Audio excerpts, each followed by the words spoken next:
wrestling news. I am your host, Henry Valentine, aka The Ultimate One, and today I am bringing you all the things that are going on in the professional wrestling world, from New Japan, WWE, Ring of Honor, TNA, and other little miscellaneous news that came out during the week.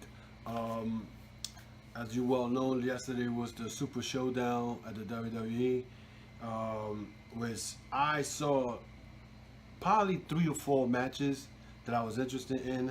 I will talk about that later on. But first of all, I want to bring up TNA or Impact, what it's called today. I saw an episode from last week where they were coming from the 2600 arena. For you diehard wrestling hardcore fans, you remember that used to be the ECW arena back in the days. So TNA had a TV taping where, I was having flashbacks. I was like, am I back in 2014? Because all of a sudden I'm seeing Sabu, Rob Van Dam, Tommy Dreamer, and I'm like, what's going on here? They're bringing all these guys, has-been. What is it with these professional wrestlers not leaving the business? It's your time came and your time is done. Why am I seeing Sabu wrestling? Guy got long hair with a receding hairline. I don't understand that. I mean, yeah, you maybe could still go, but TNA, I don't understand, because TNA is trying to, get to be one of the top 3, or was the top 2 promotions back in 2012, and now it has just pretty much diminished. It has disappeared because they're doing these type of TV tape and bringing guys like these, like Sabu, Rob Van Dam, Tommy Dreamer. You're paying guys that are not even worth the money, because they're gonna bring in the same crap you saw back in 1996. Hardcore wrestling is over and done with. I don't know why they're still trying to bring that. I don't understand that. One guy that really impressed me, though, I'm still like, I'm very, very, how do I say that? Impressed, is Killer Cross. Killer Cross is a monster, There's a video floating around in the social media. Pretty much I saw the WrestleZone, where Killer Cross is calling out Jon Moxley. He made a comment about the paradigm shift comment that was made by Jon Moxley after Double or Nothing, and to me that was like, oh shoot, this guy's really calling him out, and this guy works for Impact. So Killer Cross is one guy, one heel that every time I see him I get impressed. I am very, very impressed with his whole gimmick, his whole style, everything. I saw him wrestle Eddie Edwards, which I don't know what they're doing with Eddie Edwards and TNA. They're making him a hardcore wrestler now. He was wrestling Killer Cross, and it was a good match. And the thing that disappointed me the most was Sandman came out. I'm like, brings back to what I just started this podcast with. Sandman. This guy's out of shape. I don't know how old he is. Past your prime. Go home. Go home. I mean, that's just me. Another thing with TNA that's killing me, I was like, oh my God, was Glenn Gilberti. Now, for those who don't know who Glenn Gilberti is, that's Disco Inferno, who used to wrestle in WCW as Disco Inferno.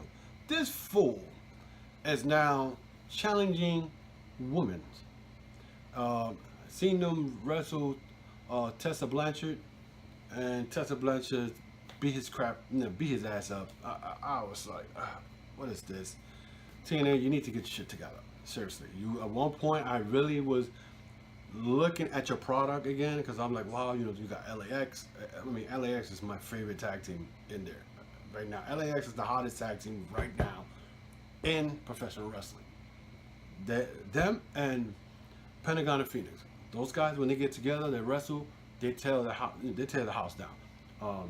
And shout out to House of Glory tonight. They LAX and the Lucha Bros are going to wrestle for the House of Glory tag team titles tonight in Queens, New York. So if you guys haven't bought tickets, I suggest you to go buy the tickets. But anyway, LAX is the hottest thing right now going on, and TNA are lucky to still have them. But remember, like I said last week, their contract is up. I don't see them signing with TNA. I see them going to AEW where they will wrestle the Young Bucks. They did wrestle the Young Bucks at the Chris Jericho cruise last year, but nobody has video of that. They even said it at the interview this week at Busted Open Radio that match they haven't seen it because nobody has even recorded it. So they had wrestled before, but TNA, you need to get your stuff together. Like, if you're gonna be in the top 3 or the top 4, this crap you're doing right now with all these ECW has been, you gotta stop. Let's go to Ring of Honor.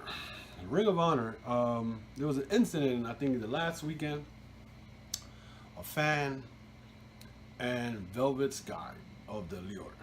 According to reports, the fan, well, according to the fans part, was the fan was, hollering, hollering, messing with the girls, whatever. And apparently, Mandy De Leon, one of the girls from the group, spit at the guy's face.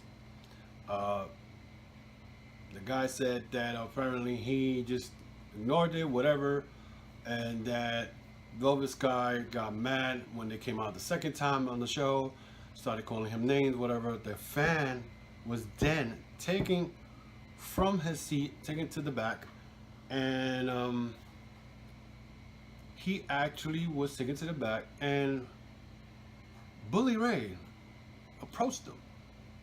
What I don't understand is, why is a wrestler going to a fan and telling this fan, don't disrespect a woman, blah, blah, blah, blah, not go be a fan? First of all, if you did something wrong in a wrestling match where you are supposedly, according to Velvet Sky, was sexually harassed, don't you think the fan should have been thrown out of the arena? Instead of taken to the back and get intimidated by Bully Ray? I mean, Ring of Honor is just getting worse and worse by the day. I don't know what's going on with them. And it's funny how when this report came out, I think it was Tuesday, the following day, Velvet Sky tweeted saying that she was sexually harassed. The guy was saying crazy stuff, jerk him off, all kinds of stupid shit. And that's why he was taken to the back. But why you waited till Wednesday? This happened over the weekend, last weekend. You waited to now to tweet of what happened, and especially after Ring of Honor said they were going to investigate what happened. So that sounds shady to me there, very shady. Going back to TNA again, Eli Drake is a free agent. Eli Drake, as you well know, didn't want to wrestle Tessa Blanchard. I believe it was one of the pay-per-views during WrestleMania weekend. He did not want to, We Stand United, I think it was the pay-per-view. He didn't want to wrestle Tessa Blanchard. He never showed up. So he apparently, TNA decided that they were going to take legal action against him, whatever. Apparently they came into some type of turn. So now Eli Drake now is a free agent. Word is that he might go to WWE. He might go to NXT. To me, Eli Drake, he's a good wrestler. He's good with the mic. I just feel like WWE is not the place to go right now. They're just killing talent over there. So if I was you, I'd pack my stuff and leave and go somewhere else. Go to AEW. They might use you. You're a good fit over there. So, yeah. So it's crazy. You got these wrestlers out here that the first thing they think of going to WWE. If you haven't been seeing what's going on, it's crazy. Last night, again, like I said, they had this Super Showdown. The WWE had the main event was Goldberg versus Undertaker. But before I get to that, I mean, there was other matches that I watched. One match that I felt that was a waste of time was the Lars Sullivan. Just the Lucha House Party. Garbage, ridiculous. They try to make the Lucha Party look good. Lars Sullivan then destroyed them, beat the crap out of them. Waste of time. The worst one was the Shane McMahon and the Roman Reigns. How in the hell did they give Shane McMahon this match? He beat Roman Reigns because outside interference from Drew McIntyre, who gave him the Claymore when the referee was down. I mean, honestly, I cannot wait to see CM Punk come back to wrestling, because for what I'm hearing from the chatterboxes in the wrestling community, most likely CM Punk may go to AEW. It's not confirmed, but if that's to happen in October, what are they gonna do with this Shane McMahon gimmick talking about best in the world? You garbage. You're nothing. I don't know why they keep putting you best in the world.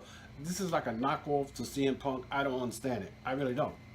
I really don't.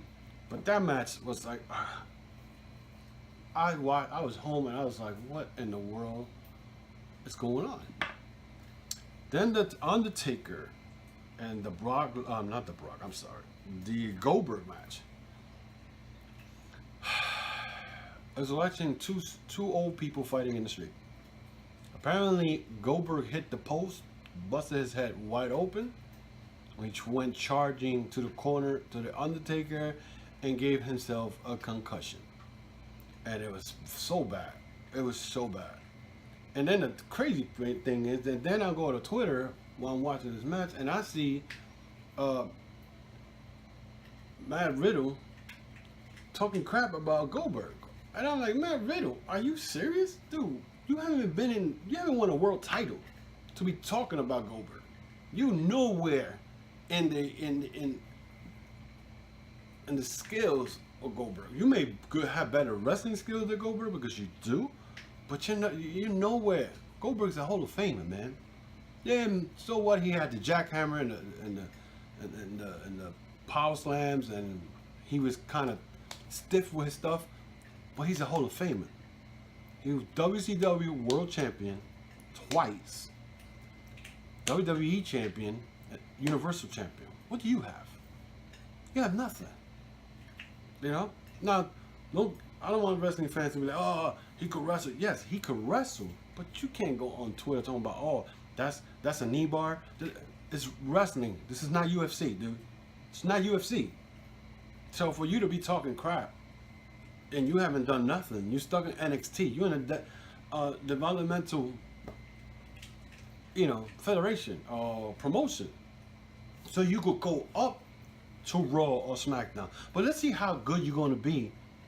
Oh, better yet, let's see how great are they going to use you when you come up to McMahon. McMahon's going to bury you, dude. You'll be just like the rest of them. You'll probably be chasing 24/7 title. So for you to be talking crap about any of these guys, Undertaker or Goldberg, makes you an idiot, man. Makes you an idiot. And finally, but not least, the match that I love, two matches I love over the week was the IWGP United States title match between Jon Moxley and Juice Robinson. Great match, man. This is the way wrestling should be. Two guys never wrestle. Moxley showing up to this promotion in Japan for the first time, telling a story in the ring. Not with 37 writers like WWE has, but telling a story, and it was a great match. Love the new finishing move that Moxley has that is called the Death Rider. It's like the Dirty Deeds, but he picks the guy up higher and drops him on his head. Juice Robinson also, he came in with a different look. Didn't have the dreads, didn't have the locks. It looks like he cut them off. But Juice Robinson keeps impressing me every time I see him. Yes, he lost, but the guy's a two-time United States IWGP champion. So I'm sure He'll be back to do what he does best. And hopefully, you know, Moxley does brings the title to AEW and defends it. And this is a great future for AEW and New Japan. But because New Japan still has a contract with Ring of Honor, they have to honor that. So, but Ring of Honor, your days are numbered, buddy. And I love running Ring of Honor. Ring of Honor, I've been watching it for a while, but it has become stale. Their storylines right now, they're really dealing with NWA stuff. And NWA is, I don't know, they're still struggling. And speaking about NWA, before I leave, Mr. Jim Cornette, I heard him in some video talking crap about Double or Nothing. Cornette, go home, bro. Go home.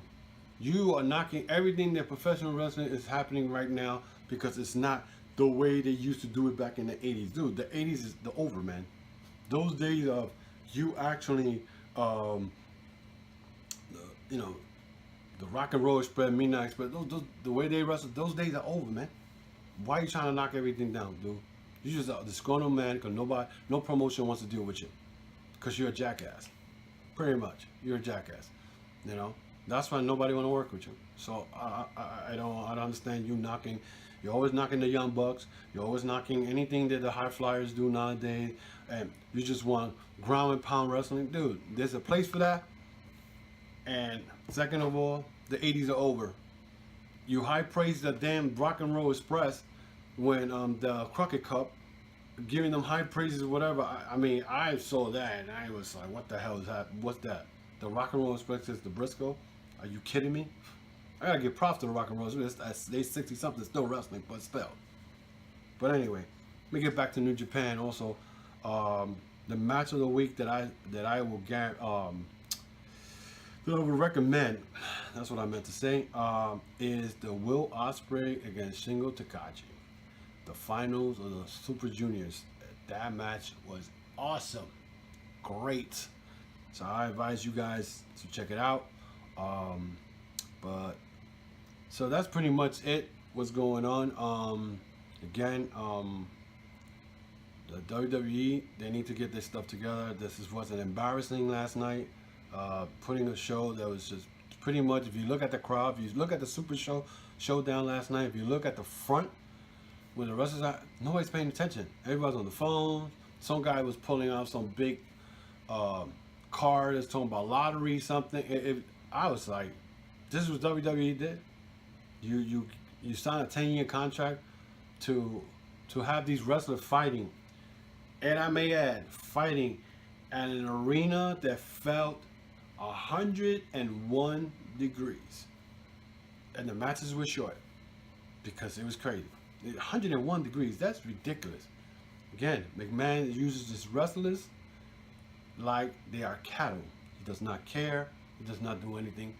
Yeah, I don't know. WWE got to get this stuff together. Same thing I got to say with TNA. TNA needs to stop bringing these old ECW wrestlers and get their story together. New Japan, I'm very happy with them as far with them getting Moxley, and then now with the G1 Climax coming up in July, that's going to be crazy. The Jericho and Okada tonight. I think it's tomorrow. Matter of fact, tomorrow, Okada and Jericho for the IWGP World Title. And then you got Ibushi versus Naito for the IWGP Intercontinental Title. Those two matches tomorrow, they're most definitely going to rock the house. Once again, I thank those who are watching this video. Push the subscribe button. Give me your feedback on this video.